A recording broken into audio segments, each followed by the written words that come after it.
My TV boyfriend, Anthony DiNozzo, said, if you do what you've always done, you're going to get what you've always got. He's brilliant like that. And I want to talk about how that applies to your small business marketing. Welcome to the Shoestring CMO. I am business coach Wendy Lawson, and I help micro business owners quintuple, that's 5 times their marketing impact on 5 hours a week or less while operating on a shoestring budget. So if you've got big dreams, not a big pile of cash, not a whole bunch of time, you are in the right place.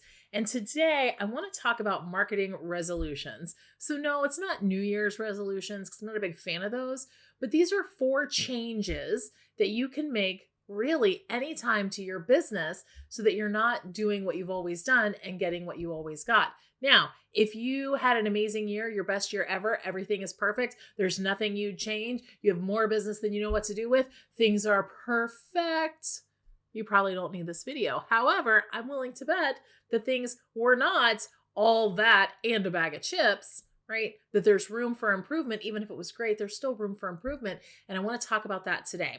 So I want to give you 4 resolutions that it's always a good time to consider. Number 1 is narrowing your focus. Now, I know this is hard. I know that there are so many opportunities, free opportunities to market your business online that can be really tempting to do all the things. All the things. The problem with that is you are one person. You're one person. Even if you have maybe a VA or you have someone that you're outsourcing some work to, you can't physically, personally do all the things. And while there are 10 different marketing strategies you can implement, you cannot implement them all at the same time. So I want you to imagine if you were cooking a 10-course meal, okay? Think of marketing your business like creating this 10-course meal, this big fancy shishi event that you're hosting at your house, and you're cooking this 10-course meal. You are personally cooking every single course, okay? Now, if you are in your kitchen, you have 4 burners on your stove, right? You've got 1 refrigerator, maybe you've got a microwave. I mean, you don't have a whole lot of tools. You have a normal person's kitchen, okay? So you're in there and you're trying to make all 10 courses at the same time. What's going to happen? You're going to be chopping up something for course 1, and then you're going to be whipping something up for course 5, and then meanwhile, something's in the oven and it's burning. You can't manage 10 courses all at the same time. And with just your 2 hands, right? Something's going to get burnt. Something's going to be raw. Or if you're like me and you have the cooking skills of this girl, you're going to have something that's both burnt and raw at the same time. That's delicious. Not so much, right? So when we're focusing on, I'm going to spend 5 minutes a day over here, and I'm going to spend 5 minutes a day over here, and I'm 5 minutes over here. And then once a month, I'm going to go touch this, and then I'm going to forget about that completely, right? What happens is your marketing is both burnt and raw at the same time. So you want to narrow your focus, get really good at one strategy, implement one strategy at a time. And then once one strategy is sort of humming along, right? Once you've taken it out of the oven and put the tinfoil on it to keep it warm, then you move on to the next one. But you don't want to try to cook all 10 courses at the same time. You don't want to try to implement all 10 strategies at the same time as one person. So resolution number 1, narrow your focus. Resolution number 2, know your numbers. Don't avoid looking at your key metrics or your KPIs. There are a set of numbers and some things that you want to track because they really share the health of your business. They're the gauge, the temperature gauge that lets you know how your business is doing. And a lot of times we're scared to look at the numbers because, we're afraid of what they're going to say, but the numbers don't have emotions. Numbers only have emotions if we give those numbers emotions. And here's the thing, if you don't know there's a problem, you can't fix it. So looking at your numbers and being really clear on what your numbers are is actually a really good thing. It's a healthy thing.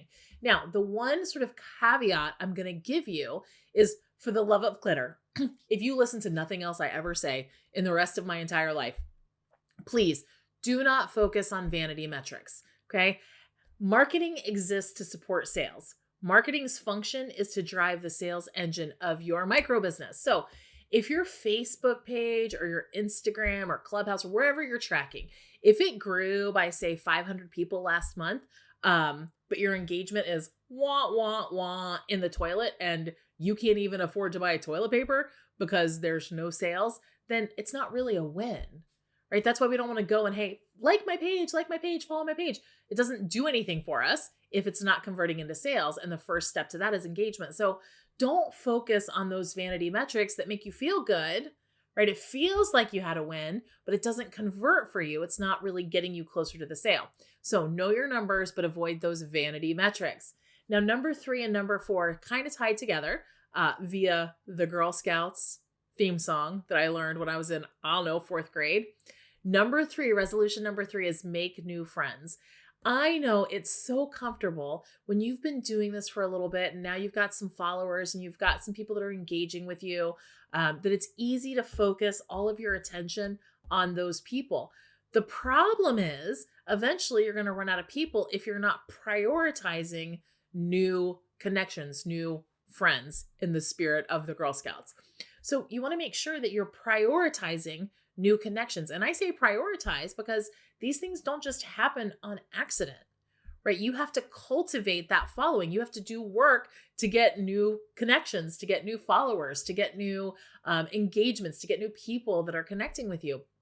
So you want to make sure that you're prioritizing those new connections. That's marketing resolution number 3. And number 4, the flip side of that song from the Girl Scouts is keep the old, right? So just because somebody's already in your network, you're on your email list, they're subscribing, whatever they're doing, where they have their connection with you, you don't want to forget about them, particularly with people who've made a purchase with you. You want to make sure that you have a nice, solid follow-up strategy and that you're connecting and staying connected with those people. And your follow-up strategy is what can really drive up that lifetime customer value, which is so helpful in bringing more money into your business. So those are your 4 marketing resolutions, not New Year's resolutions. You can try those, put those into practice any time of year. Hey, are you subscribing to this channel? I hope so. I hope you are. If you're not, click that button right there and I'll see you next time. You got to know what your KPIs are and you have to and we out.